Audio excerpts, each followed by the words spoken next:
Ang gagawin natin si Asyong. Si Asyong isa, paliliguan na naman natin. Paliliguan natin si Asyong.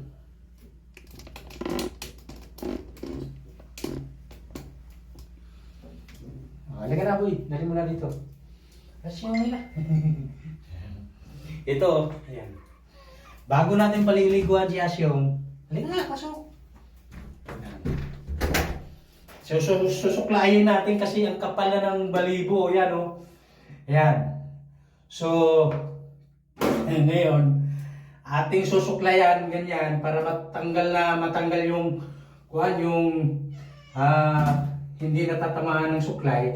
So, matatanggal yun. Yung nagbubuo na balibo. Yan, katulad niyan. Yan, bago natin siya paliliguan, mga guys. Kasi katulad niya, no, mayroon siyang may lumalampas na uy.